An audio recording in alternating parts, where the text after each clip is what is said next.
Hello everybody, and welcome to today's video on how to reprogram the AES IP links, or the 7170s.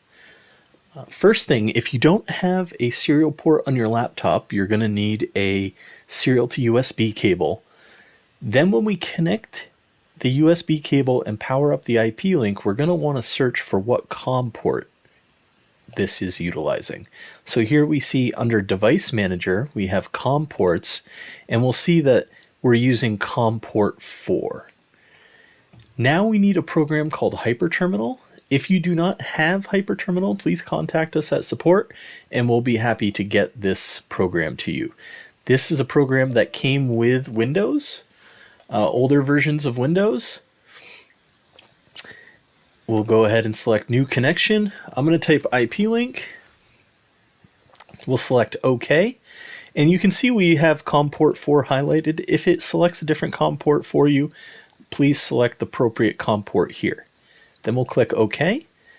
Now we need to adjust the bits per second. This needs to be 19,200, 8, none, 1, and none for flow control. We'll tap Apply and then select OK. Now I'm going to go ahead and hit the reset button on the IP link and then hold X on the keyboard. You can see I have the X held. Now the first thing we want to do is we're going to download the conf file, C-O-N-F. I'm going to type dir so we can take a look and see the conf.txt file is right here. So we're going to download that. Now to download it from the command prompt, we'll type in down conf.txt and hit enter. Now it says ready, start X modem. So we'll go up to transfer. We're going to receive a file. I'm going to save it in my HyperTerminal folder. And you'll see where it says Z modem with crash recovery. We want to go ahead and select X modem and then click on receive. I'm going to name it conf old.txt so that there's no confusion, and I'll hit enter, and it went and downloaded that program. I'm going to go ahead and open our conf.old.txt in Notepad. Let's make it a little smaller. And you can see all of the different things that can be changed. The IP link ID, so this is how it'll appear in the in your multi-net receiver or your INCC. We've labeled this as 4 times. Excuse me, 5 4 times. You can see our cipher code in plain text, and this is the only place that your cipher code will appear in plain text. The next 2 lines you should not alter. Security is set at 1, encrypt is 1, link layer should always be at 0 as well.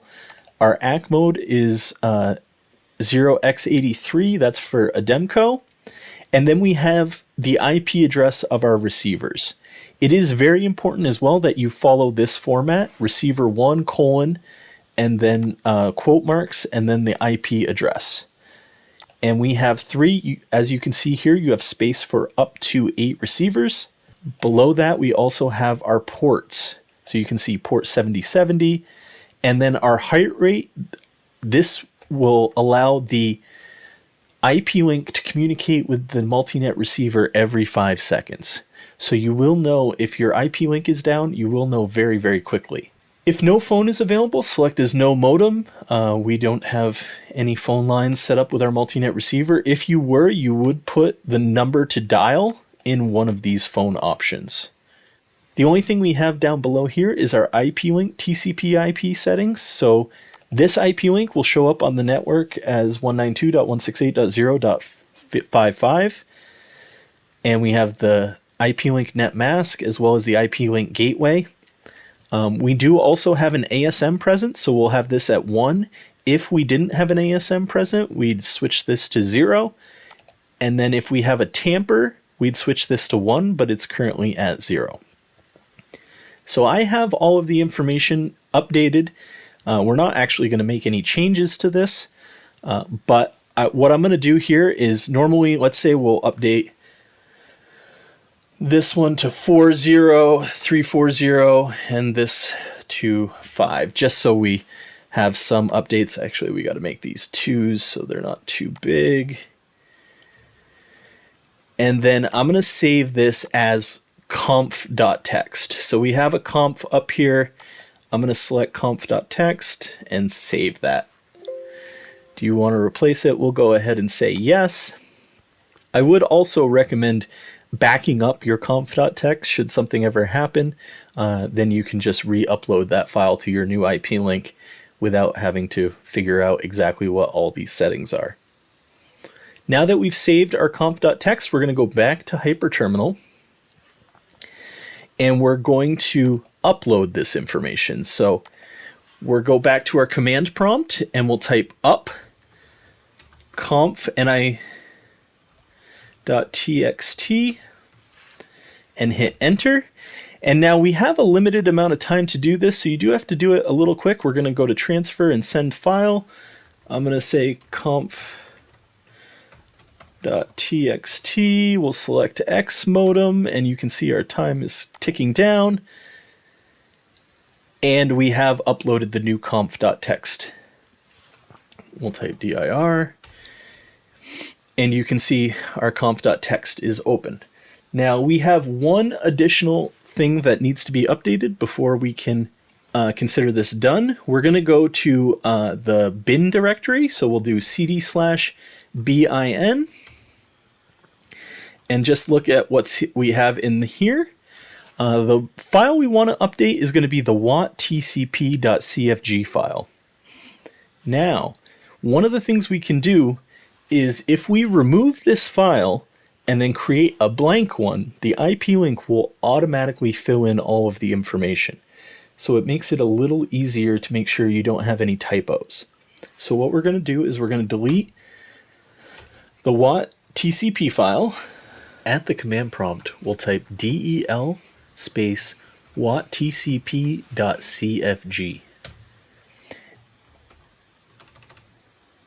We'll hit up wattcp.cfg, enter, and then we'll hit Control C to abort. Now we go into the directory and we'll see we have our wattcp file with a file size of 0, so it's a blank file. Now what we'll do is we'll go ahead and hit the reset button, the physical reset button on the IP link. And what that will do is rebuild the wattcp file. Now here you can see there were errors in the wattcp, but it went back to using the default settings that were created from the conf.txt. Now you can see no further messages until reboot, 70 seconds. So I'm going to go ahead and hit the hardware reset button again, and then we'll see the IP link will boot up and then go back to heart beating.